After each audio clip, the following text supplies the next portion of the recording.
Sakhi, the House of Kanchi Weaves, Telangana, Andhra Pradesh. నమస్తే రమగారు. నమస్తే జయ. రమగారు, ఏదైనా ఒక గ్రామ దేవత కథ చెప్తారా? ఇది ఒక 2-3 నెలల క్రితం ప్రారంభమైన కథ. అంత జర్నీ చేశారా? అంత జర్నీ అయ్యింది. ఓకే.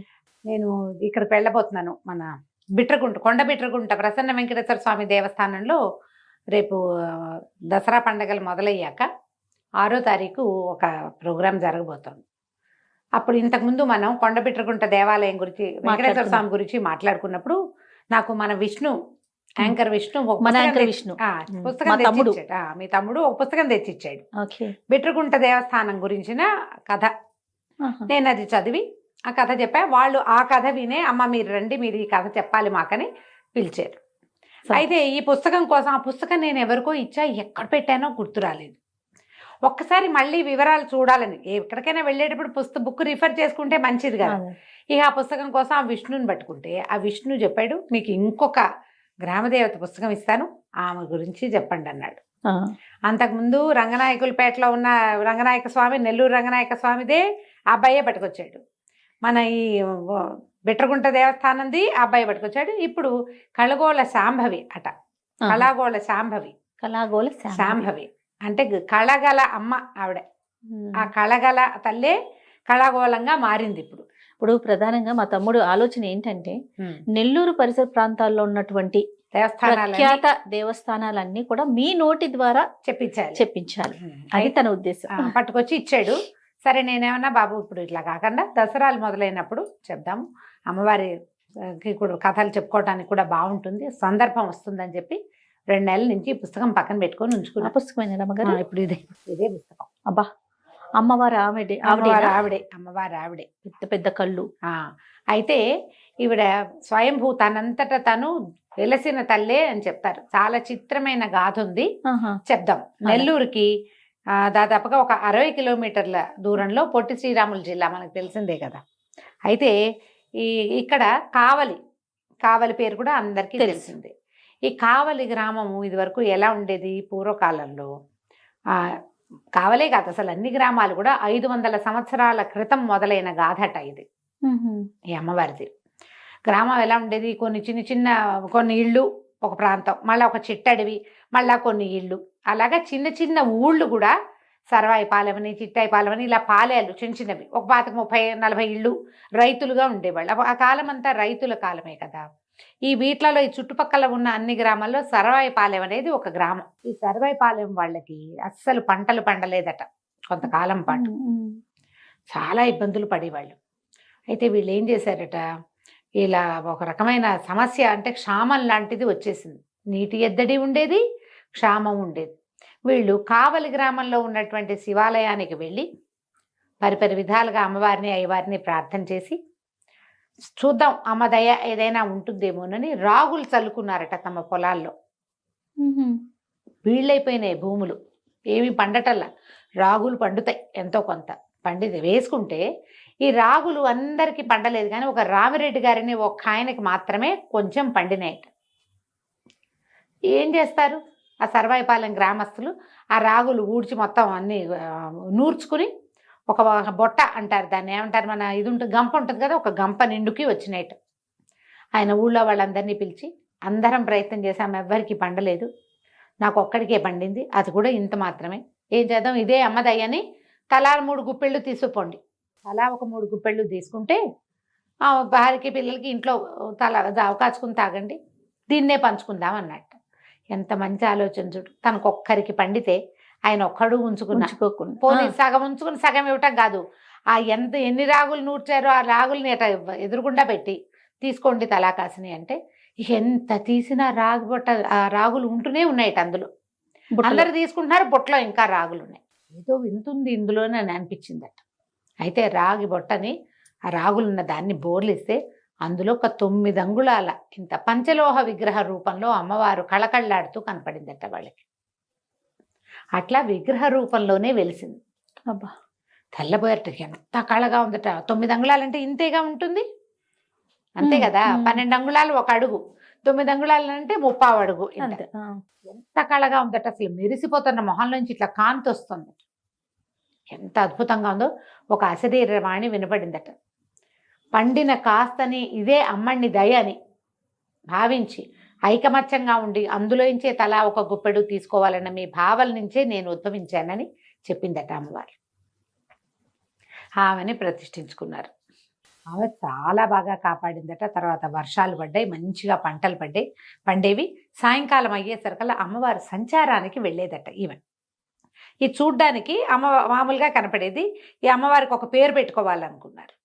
బాగా చూసి బ్రాహ్మలు వాళ్ళు వీళ్ళు చాలామంది పండితులు చుట్టుపక్కల ప్రాంతాల నుంచి వచ్చి ఇంత కళగా ఉందని కళగల తల్లి అని పెట్టుకున్నారట పేరు. కళగల అమ్మణ్ణి, అంతే ఆవిడ పేరు. అమ్మణ్ణి అంటే ఆ ప్రాంతాల్లో అమ్మవారిని మనం అమ్మవారు అంటాం కదా, అమ్మోరు అంటారు ఒక చోట, అమ్మ తల్లి అంటారు ఇంకొక చోట, వీళ్ళు అమ్మణ్ణి అంటారు ఈ ప్రాంతం వాళ్ళు.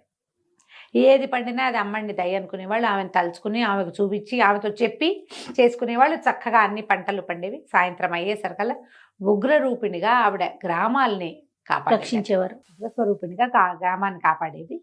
అయితే చాలా మందికి కనపడింది ఆవిడ ఉగ్రరూపిణిగా తిరగటము. సాయంకాలపు అమ్మవారి సంచారాన్ని చూసేవాళ్ళు. ఆమె కత్తి అవి ధరించి వెళ్తుండేది. ఉగ్రంగా ఉండేది. ఏ జంతువుల్ని వాటిని రానిచ్చేది కాదు. రోగాలు రొస్టులు రాకుండా వీళ్ళు చాలా కాపాడబడ్డారు. అయితే ఒక మలయాళ మాంత్రికుడు ఒక ఆయన ఇట్లా అమ్మ ఎదురుపడేసరికల్లా అతను తిరుగుతుందని తెలుసుకుని ఇట్లా దైవిక శక్తుల్ని స్వాధీనపరచుకోవాలనే తాంత్రికులు చాలామంది ఉండేవాళ్ళు ఆ కాలంలో.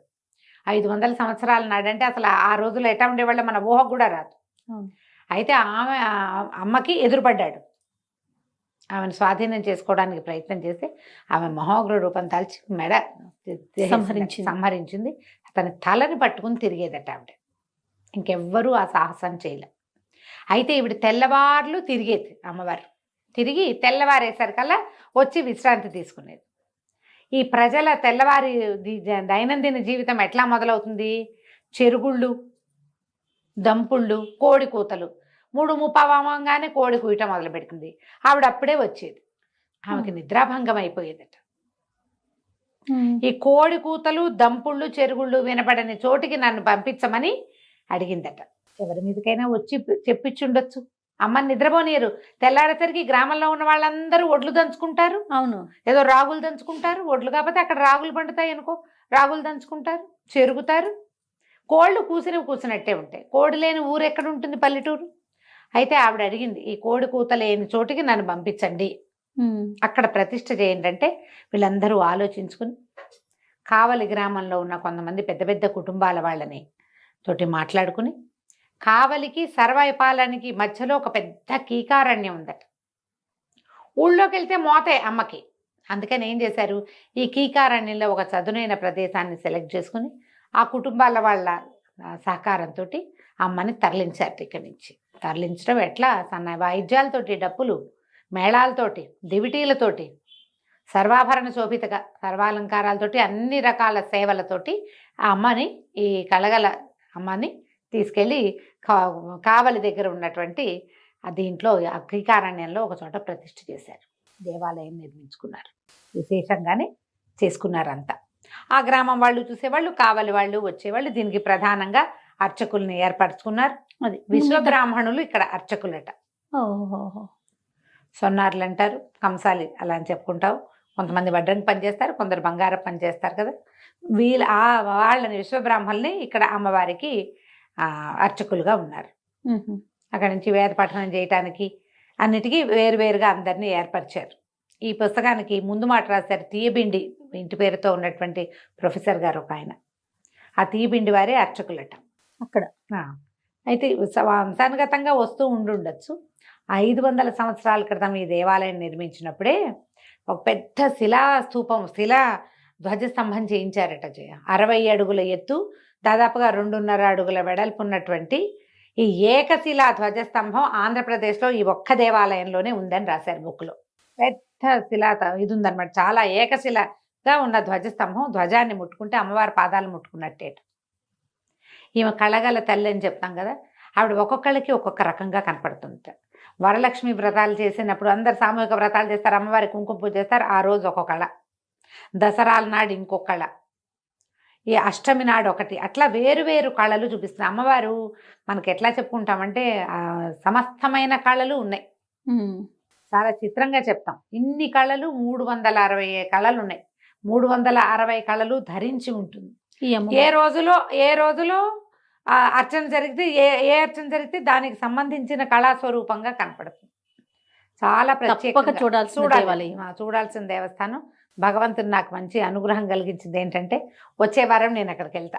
వెళ్ళండి రమ్మగారు, మంచి దర్శనం చూసి రావాలని ఉంది. పుస్తకం చూసిన దగ్గర నుంచి అనుకుంటున్నాను, నేను అనుకోకుండా దీనికోసం వచ్చింది. కావాలి కూడా వెళ్తే ఎలాగూ నేను పెట్టుకుంటా వెళ్ళబోతాను కదా, అక్కడి నుంచి ఆ అమ్మవారిని కూడా చూద్దామని. తర్వాత చాలా ఏమైంది, క్రమంగా ఈ కావలి ప్రాంతంలో నుంచి ఇప్పుడు ఇక్కడ మనకి దంపుళ్ళు వినపడవు, కోడికూతలు వినపడవు, ప్రశాంతంగా ఉండేది. అయితే ఈ అమ్మవారిని విశేషంగా సేవించిన ఒక అర్చక స్వామి నువ్వు ఇలా ఊరి బయట ఊరు లేకుండా ఉండద్దని ఆమెను కోరుకున్నాడట. అప్పుడు ఆమె ఆజ్ఞ చొప్పున గ్రామం దగ్గరగా పెరిగింది. ఆమె ఇవి ఉండకూడదు అనుకుంది, కానీ గ్రామం నడిబొడ్డున ఏర్పడింది అనమాట. దీన్ని ఆధారంగా చేసుకుని మళ్ళీ కొత్త దేవాలయం ఇవి గ్రామం అంతా పెరిగిందనమాట. విశేషంగా పెరిగిందని చెప్తారు. అమ్మవారికి చాలా అత్యద్భుతమైన పూజా విధానాలు జరిపిస్తారు. 500 ఏళ్ళ నాడంటే ఇది విజయనగర సామ్రాజ్యానికి సంబంధించిన వాళ్ళు కూడా ఇక్కడికి తిరిగేవాళ్ళు. కొంత దండు బాట అని ఒక బాట ఏర్పరిచారు.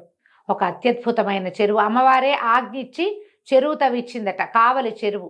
ఆ ప్రాంతం అంతటికి నీళ్లు సప్లై అదే ఆ చెరువే.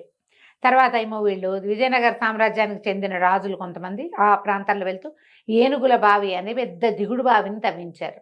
అమ్మవారి ఇక్కడికి రాకముందు వీళ్ళకి చాలా నీటి కొరత, కరువు ఉండేది. తక్కువ పండేవి, అన్ని రకాల పంటలు పండేవి కాదు. ఒక రకమైన క్షామంతో బాధపడేవాళ్ళు వాళ్ళు. కానీ ఎప్పుడైతే ఈ అమ్మని ఈ రకమైన స్వరూపంతో వీళ్ళకి కనపడిందో అప్పటి నుంచి వీళ్ళకి నీటి ఎద్దడి లేదు. కావలి ప్రాంతం అంతా కూడా సుభిక్షంగా ఉంది. అంతా పెరిగిందనమాట బాగా. 500 years అంటే చాలా పురాతనమైన క్షేత్రం అని చెప్పుకోవాలి కదా. అప్పుడు ఏర్పరిచిన క్షేత్రాలలో ప్రఖ్యాతిగాంచిన క్షేత్రం ఈ కళగోల శాంభవి అమ్మవారి క్షేత్రం. అంటే ఇది అమ్మణ్ణి అని చెప్పుకునేవాళ్ళు, కానీ ఈవిడ శంభుని రాణిగా భావించి శాంభవిగా నామకరణం చేసుకున్నారు. అక్కడ అమ్మణ్ణి దయ లేదు, అమ్మణ్ణి దయ ఉంది, అలాగే మాట్లాడుకుంటారు. రమ్మగారు, అమ్మవారికి ప్రత్యేకంగా ఎలాంటి నివేదనలు చేస్తారండి? వీళ్ళు అక్కడి నుంచి తరలించేటప్పుడే అమ్మవారికి చలిమిడి, ఆమెకు అత్యంత ప్రీతిపాత్రమైన చలిమిండి అంటే చలిమిడి, తర్వాత పానకము నివేదనగా చేసేవాళ్ళు. జంతు బలులు ఉండేవట జయ. అప్పటి కాలంలో ఇట్లా ప్రత్యేకంగా గ్రామదేవత శక్తిగా ఉద్భవించిన అమ్మకి జంతు బలులు చాలా సహజంగానే జరిగేవి. ఇక్కడికి మార్చిన తర్వాత ఎప్పుడైతే కావలిలో ప్రతిష్ఠ చేశారో ఏవో ప్రత్యేక దినాల్లో తప్ప అమ్మవారికి చలిమిడి, పానకమే ప్రత్యేకమైన నివేదనగా చేస్తారు. ఇప్పటికీ కూడా ఉగాది, సంక్రాంతి పండగలకి బలులు ఇవ్వకుండా పాత ఊరు అని చెప్తారు కదా, అక్కడి నుంచి మాత్రం మన ఇవే చలిమిడి ఇదే పెడతారు. పానకం, చలిమిడి, కావిళ్ళు పట్టుకెళ్ళటము అలాంటి విశేషం కూడా కనిపిస్తుంది. ఈ జంతు బలులు ఉండటము గ్రామ దేవతలకి ఇలా, లేకపోతే కావలి శక్తిగా ఉండే చోట జంతు బలులు ఇవ్వడం ఒక సహజమైన విధానమే. కానీ విజయనగర రాజులు అమ్మవారికి సుప్రభాత వెంకటేశ్వర స్వామి ప్రతిరూపంగా భావించేవాళ్ళు. వాళ్ళు భావించి సుప్రభాత సేవను కూడా ఏర్పాటు చేశారు. వాళ్ళని ఒకసారి మహమ్మదీయ సైనికులు బంధించడానికి వస్తే అమ్మవారి మహిమ వల్ల ఎన్నో క్రూర జంతువులు వచ్చి సైనికుల్ని తరిమి కొట్టేసినాయట. అమ్మవారి వల్లే అది జరిగిందని 2-3 రకాల ప్రత్యేకమైన కథలు కూడా చెప్తారు ఆ ప్రాంతంలో జరిగినవి. ఇప్పుడు ఎవరికి వాళ్ళకి మనకి ఏదో విపత్కర పరిస్థితుల్లో ఉన్నాం, బయటపడే మార్గం లేదు. అమ్మ నీకు అది చేస్తా, ఇది చేస్తా తల్లి, బాగా 2 కావిళ్ళు చలిమిడి తెస్తా, 2 కావిళ్ళు పానకం తెస్తా, నన్ను రక్షించు, దండాలు పెట్టుకున్నారనుకో. సడన్గా పరిస్థితి కనుక అప్సైడ్ డౌన్ అయితే వాళ్ళకి మహిమే కదా అది. అంతేగా, అదే ప్రచారంలోకి వస్తుంది. ఇట్లాంటి ఎన్నో మహిమలు ఆ ప్రాంతంలో నమ్ముకున్న వాళ్ళకి నమ్ముకున్నంత ఎక్కడైనా అంతే. అమ్మవారు అలాంటి ఏంటంటే విపత్కర పరిస్థితుల్లో రక్షించే దేవతగా ఈమె చాలా ప్రత్యేకంగా చెప్పుకుంటారు ఆ ప్రాంతవాసులు. చాలా ప్రత్యేకమైన దేవాలయం. ఒకవేళ ఏ పరిస్థితుల్లో అయినా మీరు నెల్లూరు వెళ్ళేటప్పుడు, కావలి వెళ్తేనో, బిట్రగుంట వెళ్ళినప్పుడు ఖచ్చితంగా ఈ అమ్మవారి దర్శనం చేసుకోండి. నేను ఈ అమ్మవారి చరిత్ర చదివిన తర్వాతే గ్రామ దేవతల వివరాలు ఎవరైనా పంపిస్తే ప్రజలకు అవి కూడా తెలియజేయాలి అని అనిపించింది నాకు. ఇంకా స్పందన ఏమి రాలేదు. మరి మనకి ఏదైనా స్పందించి వస్తే దసరా సందర్భంగా కాకపోయినా కూడా మనము తప్పకుండా గ్రామ దేవతల చరిత్రని ప్రజలకు తెలియజేద్దాం. నమస్తే. Anchors Jewelry courtesy by Mukunda Jewelries.